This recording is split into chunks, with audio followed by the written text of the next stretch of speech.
पालकमंत्री पदाला 24 तासात स्थगिती देण्यात आलेली आहे। आदिती तटकरे यांच्या नावाची घोषणा होताच भरत गोगावले यांचे समर्थक आक्रमक झाले होते आणि त्यांनी आंदोलन करत आपल्या पदाचे राजीनामे दिले होते आणि त्यानंतर काल राज्य सरकारने पालकमंत्री पद रद्द केलेले आहे।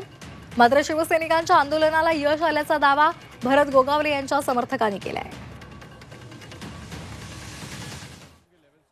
निश्चितच गेले 2 दिवस ही बातमी पसरल्यानंतर शिवसैनिकांमध्ये नाराजी होती आणि या नाराजीचं रूपांतर आंदोलनामध्ये झालं। गेले 2 दिवस आपण ते पाहिलं। संपूर्ण जिल्ह्यातल्या पदाधिकाऱ्यांनी राजीनामे दिले आणि त्या आंदोलनाची दखल, या नाराजीची दखल आदरणीय महाराष्ट्र राज्याचे मुख्यमंत्री फडणवीस साहेब यांनी घेतली।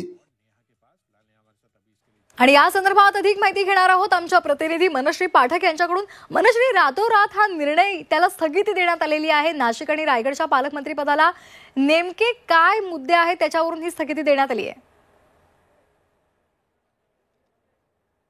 आपण बघितलं की रातोरात ही स्थगिती देण्यात आली आहे, त्याच्यामुळे महायुतीतला गोंधळ आता चव्हाट्यावर आलेला आहे।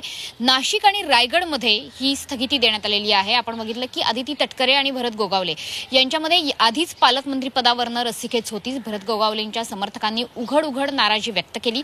भरत गोगावलेंना पालकमंत्री पद अपेक्षित होतं, मात्र तसं न झाल्याने आंदोलनही छेडण्यात आलं आणि एकंदरीतच सत्ता कारणाचं पालकमंत्री पदाच्या रस्सीखेचाचंच आंदोलन रस्त्यावरती बघायला मिळालं आणि या आंदोलनानंतर तातडीनं एक GR निर्गमित करण्यात आला आणि त्यानुसार नाशिक आणि रायगड या दोन्ही ठिकाणच्या पालकमंत्री पदांना स्थगिती देण्यात आली। तिकडे नाशिकमध्ये गिरीश महाजन यांना पालकमंत्री पद देण्यात आलं असलं तरी सुद्धा कुंभमेळा समोर ठेवून हे पालकमंत्री पद देण्यात आलं अशा प्रकारची चर्चा होती, मात्र तिथे सुद्धा ही स्थगिती देण्यात आलेली आहे। पालकमंत्री पदावरून डावलल्याच्या दादा भुसेंनी मात्र या संदर्भात कोणतीही प्रतिक्रिया दिली नाही किंवा उघडपणे नाराजी देखील व्यक्त केली नाही। मात्र त्यांचं नाव सुद्धा, दादा भुसेंचं नाव हे नाशिकच्या पालकमंत्री पदासाठी आग्रही होतं, ते बऱ्यापैकी शर्यतीत सुद्धा होतं।